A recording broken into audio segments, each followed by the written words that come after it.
كتاب الله أحيانا وبالتوحيد أوصانا ففي قرآننا نور يضيء ظلام دنيانا. الحمد لله رب العالمين، والصلاة والسلام على نبينا محمد وعلى آله وأصحابه ومن تبعهم بإحسان إلى يوم الدين. وعشركي بقولي كوبي سغاشناد قيبتي أفراد سؤالها iyo jawaabaha barnaamijkeennii barbaarinta ubadka insha allahu tacaala ilaa 10 cashar ee soo socda waxaynu su'aalo aad u muhiima oo aynu iska weydiin doonaa kayfa tasnacu tiflan mutamayyiza ama kayfa tasnacu tiflan iijaabiya. kitaab yaro muhiima jira oo ilaa 164 page ah, marka ciwaankaas uu leeyahay kayfa tasnacu tiflan mutamayyiza, macnaha sidee loo soo saaraa ama loo koriyaa ama loo soo barbaariyaa ilmo macnaha wanaagsan oo dhinac kasta nolosha waa maxay ku wanaagsan. marka ilaa 7 su'aalood oo aad u muhiima ayaa maaragtaynu 10 cashar kaga jawaabi doonaa. su-aasha koowaad marka waxa weeye siyaabaha ilmaha looga dhigo mid markaa wanaagsan. marka ilaa 13 hab iyo 13 qaab oo looga dhigo inuu ilmahaaga wanaagsanaado baynu insha Allah eegi doonaa. waxaan kaloo eegi doonaa qaybta su-aasha labaad ah 5 aasaas ama 5 foundations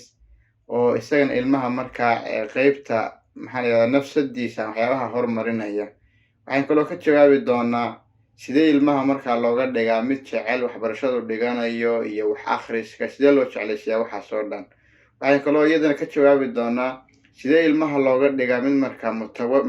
mutafawiq oo macnaha waxa uu dhiganayo mid ka guungaadho oo ku guuleysta markaa. waxaan kaloo ka jawaabi doonaa sidee ilmaha loogu dayaa markaa inuu markaa wax soo kordhin karo ama wax samayn karo ama wax alifi karo markaa.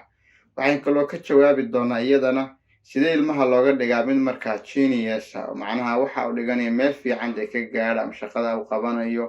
isla markaana markaa waa maxay mutamayyiz ahoo macnaha different ah, macnaha dadka kale ka duwan oo ka soocan markaa, macnaha kaga soocan noloshiisa wuxuu qabanayo, qaabku wuxuu dhiganayo, qaabku u nool yahay, dhinac kasta markaa nolosha ay ahaato ku fiican markaa. marka su'aalahaas insha allahu tacaala ayaynu qaar maalinba qayb ka soo qaadan doonaa. intaynan markaa u gelin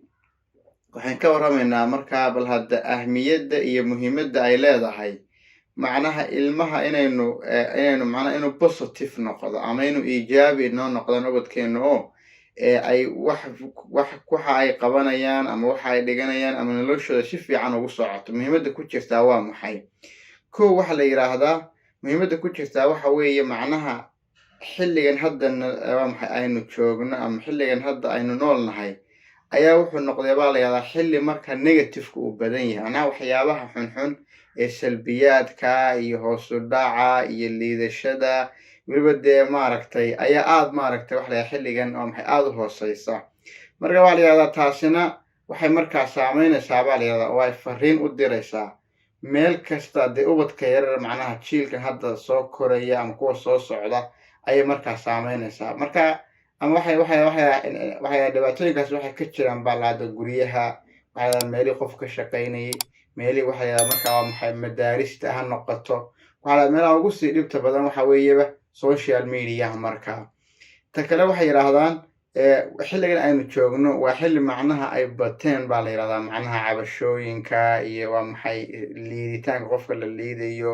iyo dadkana waa maxay haystanaya iska hor imanaya ay aad u bateen weeye. isla markaana waxa la yiraahdaa waa xilli ay yaraatay qofka muslimka ah macnaha intaajkiisa marka ama creativity-giisa ama production-kiisa, macnaha qofku wuxuu wax soo saari lahaa wax soo kordhin lahaa ay markaa yaraatay weeye. marka taasina waxay saameynaysaa baa la yaa mar kale waxay saameynaysaa iyadana ay hoos u sii dhigi doontaa oo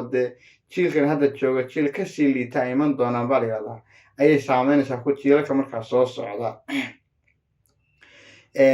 waayo qof kasta waa maxay meeshuu ku aadanaa iyo wixii uu qaban lahaa iyo dadka xilligaa jooga ayaa hoos u dhacay baa la yiraahdaa.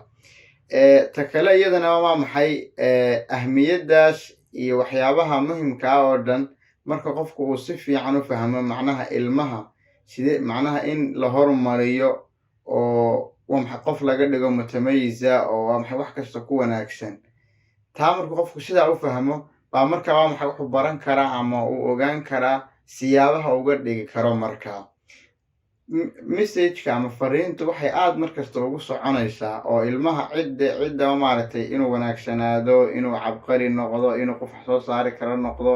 inuu qof macnaha sarreeye noqdo oo ahaan sare noqdo waxaasoo dhan waxa la yidhahdaa waxa ka qayb qaadanaya baa la kow ka ah de waalidkiisa markaa sidoo kale waxa la yidhahdaa cidda markaa waa maxay dee tarbiyeynaysa ama waa maxay murabbiinta u ah isla markaana waa maxay saas markaa ilaa 10 cashare soo socdaba waxaynu markaa aad ugu baraarujinaynaa dadka ubadka waalidka ha noqdaan macallimiinta ha noqdaan